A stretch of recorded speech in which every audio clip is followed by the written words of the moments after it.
Hi, my name is Pisek Efeme, and you're listening to Ekinken on YouTube. This article is What You Don't Know About Kinky by Hallelujah Aremu.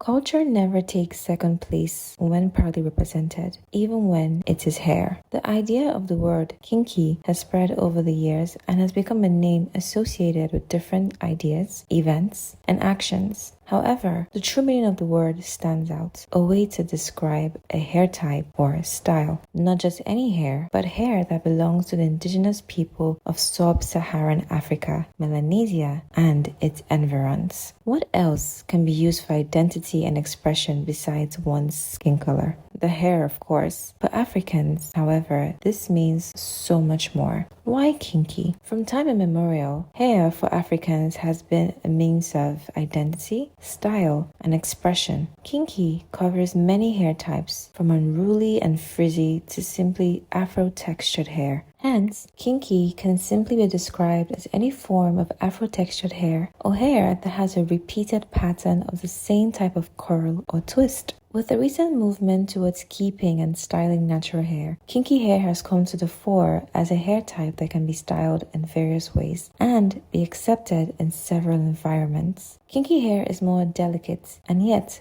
denser than usual relaxed hair. To explain better, kinky hair is thicker than normal hair, but tends to break under less strenuous conditions. As such, they require expert care and increased maintenance. It is no wonder that hair salons are more common in Black populated areas worldwide. A brief history. Hair has been and continues to be used to define status, age, marital status, wealth, and identity in many cultures worldwide, particularly in West and Central Africa. Dense, clean, and neatly groomed hair was highly sought and was used to define friendship and association. It would not be until the 19th century that hair braiding would become a paying trade. Before then, women would gather in circles to do each other's hair as part of community engagements. As a natural hair community gained momentum, many supporters of this revolution, especially Black Americans, began to retrace their steps towards the old ways. Kinky, converted from a style to a political movement overnight, became synonymous with Black pride and beauty. By extension, it was also adopted as a tool in the Black Power movement. Kinky, or hair for Black people in the general sense, came to be recognized as part of the growing cry for Black recognition in the Western world and its partial political system at the time. Hair became an idea through which standard mainstream ideas could be challenged, simply because Black people understood what they owned regarding hair and how to style or wear it. Wearing an afro, one of the numerous ways to style kinky hair, was identified as a distinct aspect of representing African pride. Along with the afro hairstyle, there are many other ways that kinky hair has come to be styled. Different kinky hairstyles are cornrows, locks, braids, twists, and short cropped hair. The emergence of hip-hop culture, along with its sister aspects, the Jamaican reggae style of music, only increased the appeal of the Black movement and consequently kinky. Non-African Americans would then join the frenzy, wearing these styles like they own them, and deepening the rich culture that comes with kinky hair and its numerous examples. All of this increased the demand for kinky hair and the stories they held in their numerous braids, weaves, and lines. It also increased the demand for the history of the hairstyles that African women and sometimes men now adorn and flaunt, proudly displaying what has always been theirs. We now see these stories contained and told in numerous movies and documentaries released for the world to see and rave about. Thank you for watching. Come back tomorrow for another edition of Sewing and Stories.